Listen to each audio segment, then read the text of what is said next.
Please, let's take our seats. Thank you.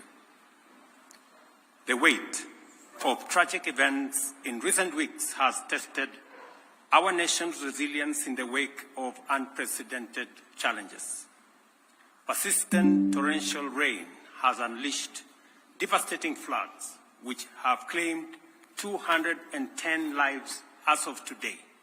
It has also caused injuries to many more and wreaked havoc on property, infrastructure, and livelihoods.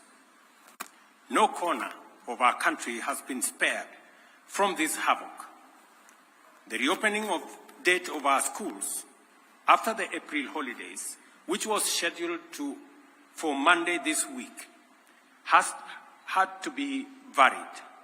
Transportation has become challenging in many parts of the country due to flooded and damaged roads and bridges, and the threat of ravaging rivers and overflowing dams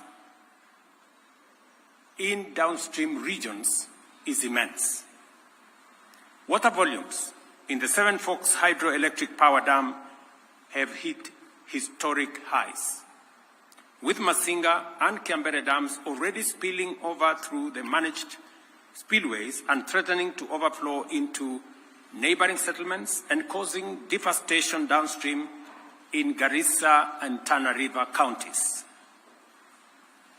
Sadly, we have not seen the last of this perilous period, as the situation is expected to escalate. Meteorological reports paint a dire picture. The rains will persist, increasing both in duration and intensity for the rest of this month and possibly after. The Meteorological Department and the IGAD Climate Prediction Application Center have issued a stark warning. Kenya may face its first ever cyclone. This cyclone, named Hidaya, could hit any time and is predicted to cause torrential rain, strong winds, and powerful and dangerous waves, which could potentially disrupt marine activities in the Indian Ocean and settlement along the Kenyan coast. Our country must act decisively and swiftly to mitigate the devastating impacts of the present crisis and protect life and property. The loss of human life, displacement of people, and destruction of property has been most profound within fragile ecosystems, on which the government has taken the following steps. First, the government has mapped out 178 dam and water reservoirs situated within public and private lands in 33 counties, which are already full and present imminent danger to adjacent settlements and people. Second, areas prone to landslides and mudslides in various counties have been identified as high-risk areas from which the adjacent settlements have to be evacuated. Third, relocation notices have been issued to all persons living in unplanned settlements within riparian reserves along rivers, streams, and other water courses. Acknowledging the gravity of this unfolding situation, the Cabinet has met 3 times over the last 10 days to provide leadership on a whole-of-government response to this crisis. To support disaster response and mitigation efforts across the country, the Treasury has been directed to provide adequate resources and work with other development partners to provide for the purchase and supply of food, medical, and other non-food items. County security committees are directed to determine on a case-by-case basis the radius that shall constitute the scope of the area subject to evacuation and mandatory relocation that has already been pronounced. The county security committees are further directed to continuously monitor other dams and water reservoirs across the country that may not be presenting a risk now, but could do so in the event of further precipitation. The Kenya Defence Forces and the National Police are directed to deploy resources, personnel, and equipment for carrying out coordinated public safety and risk mitigation operations in as many parts of the country as they have installations. Security agencies are further directed to enlist the support of the National Youth Service and work with the National Government Administration officers to respond to this emergency, including ensuring timely, orderly, and human evacuation of all persons at risk.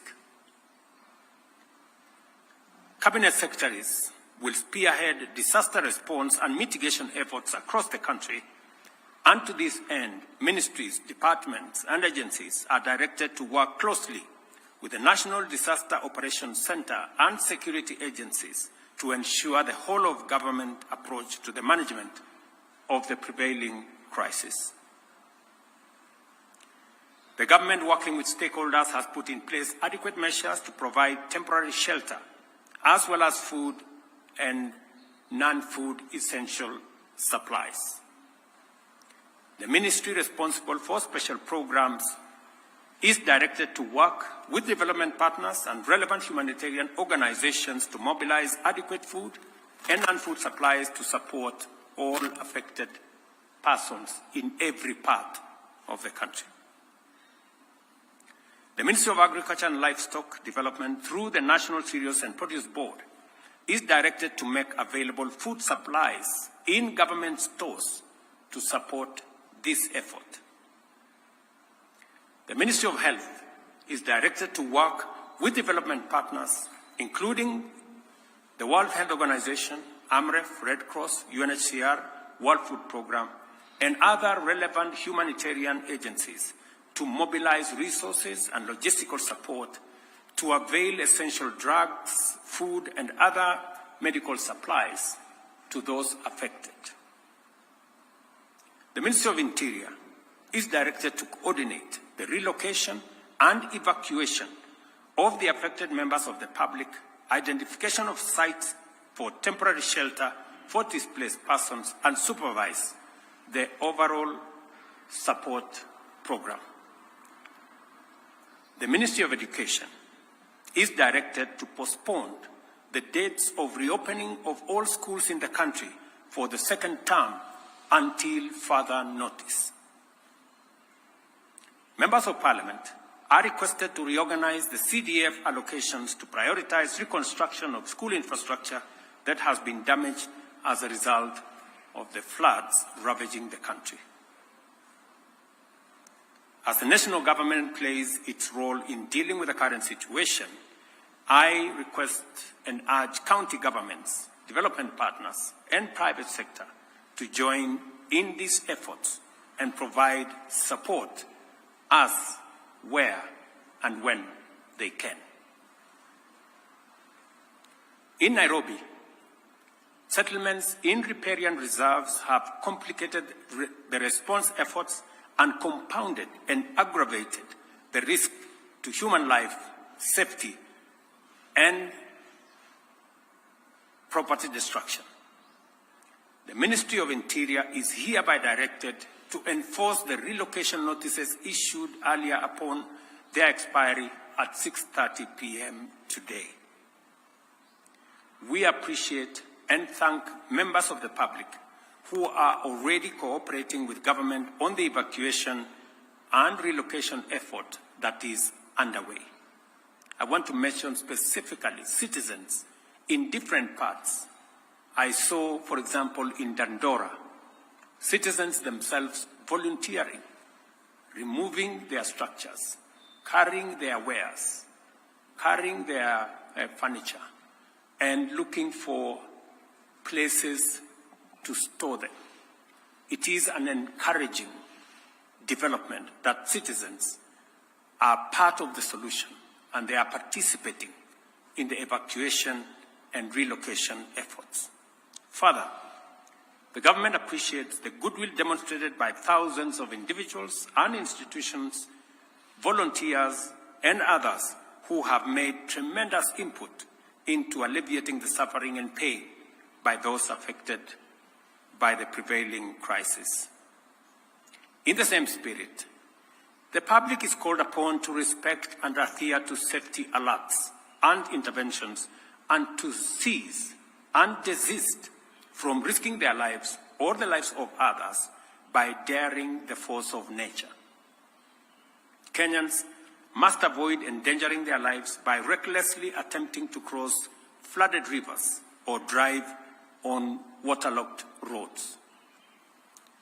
I extend my gratitude to the media for their commitment to contribute airtime worth Kenya shillings 100 million to support response to this crisis. The measures we are taking at present are aimed at responding to the current crisis in the immediate and the short term. For us to comprehensively address such a threat in the long term, we have to acknowledge and act to reverse the adverse effects of climate change. The current unprecedented crisis of floods that our country is experiencing, as well as the recent devastating drought our country faced, the worst in 40 years after 5 consecutive failed rains, is a direct consequence of our failure to protect our environment, resulting in painful effects of climate change as we are witnessing today. Our country will remain in this cyclical crisis for a long time unless and until we confront the existential threat of climate change.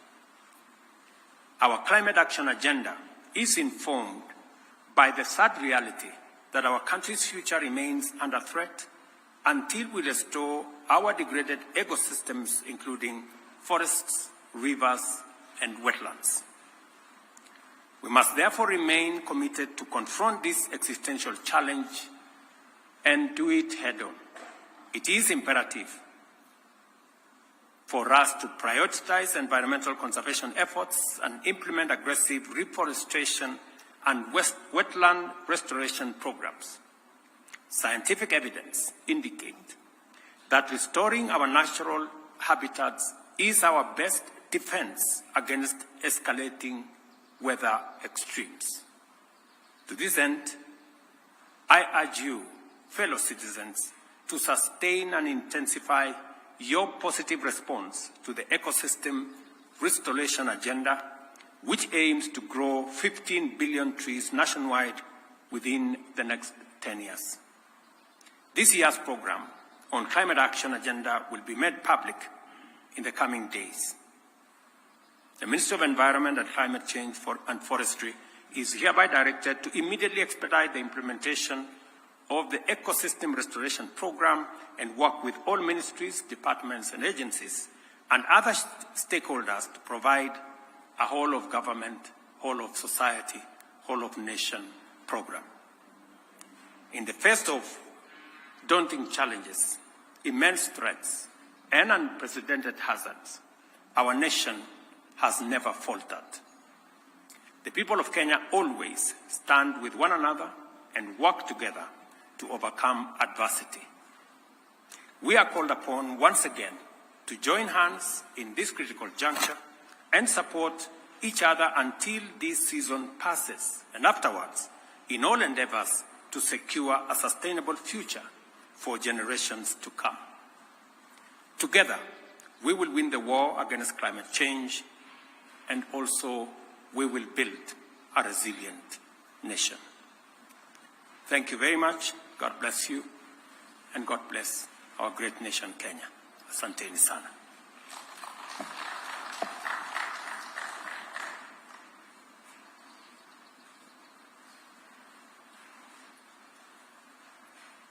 Thank you very much. Your Excellency, my name is Mwangi Maina from Inoro TV. You have said that the Treasury has been directed to provide enough funds. I would like you probably to mention how much money has the government set aside to respond to this crisis. Again, you have asked the county governments to work in collaboration with the Ministry of Interior. We have seen some counties have already started setting aside money to respond to this crisis. So how will the national government and the county government work hand in hand to ensure that there is a seamless response? Thank you.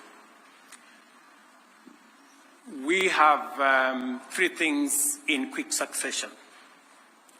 Treasury has been mobilized to, number one, prioritize disbursements to counties to make sure that counties have the necessary resources to deploy intervention to manage this crisis. Number two, we have also directed Treasury to provide resources to our NGCDF and members of parliament to prioritize the reconstruction of school infrastructure that has been destroyed by the floods. Number three, we have also directed the Treasury, working with the Ministry of Roads and Infrastructure and our military, to provide resources for roads, bridges, and other travel infrastructure that has been destroyed by the roads, by the floods. And we have asked Treasury to work with the resources they have, engage with development partners, and we are also encouraging the private sector to step forward. In fact, private sector persons, individuals, and organizations who wish to contribute to this national effort, the Office of the Deputy President will coordinate that effort, and additional information on how citizens, private sector individuals, private sector institutions can participate in this exercise will be issued by the Office of the Deputy President.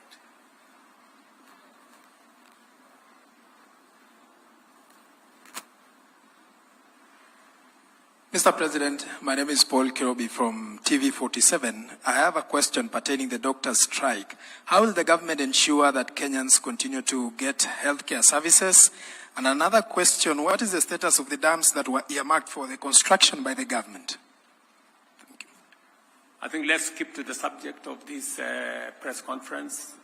Other matters will be handled differently. Thank you very much. Your Excellency, my name is Safina Ching from Citizen TV. I have a question. Most of the Kenyans are not sure where to go when they are receiving this warning that they should move to higher grounds. Probably just explain to us what exactly the government has done to provide order and organize them to know where to go when they are told to move to higher grounds.